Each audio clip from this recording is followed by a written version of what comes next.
বাংলাদেশের সংখ্যালঘুদের উপর হামলার ইস্যুকে ভারতীয় মুসলমানদের বিরুদ্ধে ঘৃণা ছড়ানোর জন্য ব্যবহার করা হচ্ছে বলে মন্তব্য করেন হায়দ্রাবাদের এমপি ও অল ইন্ডিয়া মজলিসে ইত্তেহাদুল মুসলিমিন প্রধান আসাদউদ্দিন ওয়াইসি।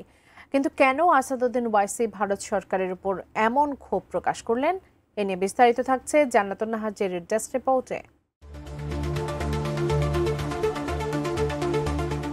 হাজারো বাংলাভাষী মুসলমানকে কোনোরকম আইনি প্রক্রিয়া ছাড়াই অবৈধ আখ্যা দিয়ে বাংলাদেশে তাড়িয়ে দিচ্ছে ভারত। আটক অবস্থায় তাদের অনেকের উপর নিপীড়নও চালানো হচ্ছে, অথচ বাংলাদেশে পুশিন করা এই মুসলমানদের অনেকেই ভারতীয় নাগরিক।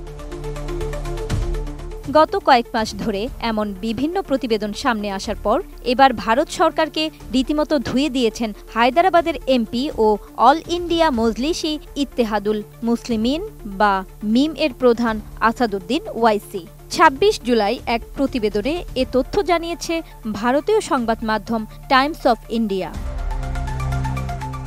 বিশ্বমানের থার্মিক্স রড, সালাম স্টিল থার্মিক্স, দেশের একমাত্র থার্মিক্স রড। প্রতিবেদনটিতে বলা হয়েছে, ভারতের বিভিন্ন প্রান্তে বাংলাভাষী মুসলমান নাগরিকদের বেআইনিভাবে আটক ও পুশব্যাকের ঘটনার বিরুদ্ধে কথা বলেছেন মিমের প্রধান আসাদউদ্দিন ওয়াইসি। তিনি বলেছেন, ভারতের কেন্দ্রীয় সরকার সংখ্যালঘু ও দরিদ্র শ্রেণীর উপর পরিকল্পিতভাবে নিপীড়ন চালাচ্ছে। শনিবার ২৬ জুলাই এক্স হ্যান্ডেলে একাধিক পোস্টে তিনি ভারতে মোদী সরকারের বিরুদ্ধে ক্ষোভ প্রকাশ করে বলেন, এ সরকার শক্তের কাছে দুর্বল আর দুর্বলের কাছে শক্ত। দেশের বিভিন্ন জায়গায় বাংলাভাষী মুসলিমদের বাংলাদেশি তকমা দিয়ে বেআইনিভাবে আটক করা হচ্ছে, অথচ এদের অধিকাংশই ভারতীয় নাগরিক।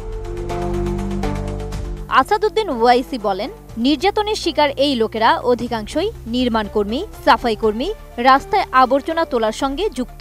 এরা দরিদ্র শ্রেণীর মানুষ।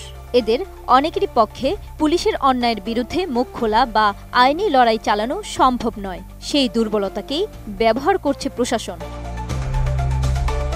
রোহিঙ্গা ও বাংলাদেশিদের চিহ্নিত করে ফেরত পাঠাতে এসওপি অনুসরণের কথা প্রসঙ্গ টেনে এনে ওয়াইসি বলেন, কেবলমাত্র কেউ বাংলা ভাষায় কথা বলেন বলেই তাকে গ্রেপ্তার করা যায় না। ভাষা ভিত্তিক গ্রেপ্তার একেবারেই বেআইনি। ওয়াইসি অবশ্য প্রশ্ন তুলেছেন, কয়েকটি বিচ্ছিন্ন ঘটনার সুযোগ নিয়ে কি হাজার হাজার বাংলাভাষী মুসলিম নাগরিককে অবৈধ বলে চিহ্নিত করা যায়? তার দাবি, এটি একটি নৈতিক লঙ্ঘন। বন্দুকের মুখে কাউকে বাংলাদেশে ঠেলে দেওয়া যায় না। জান্নাতুন Nahar Jerry, desk report, ATN news.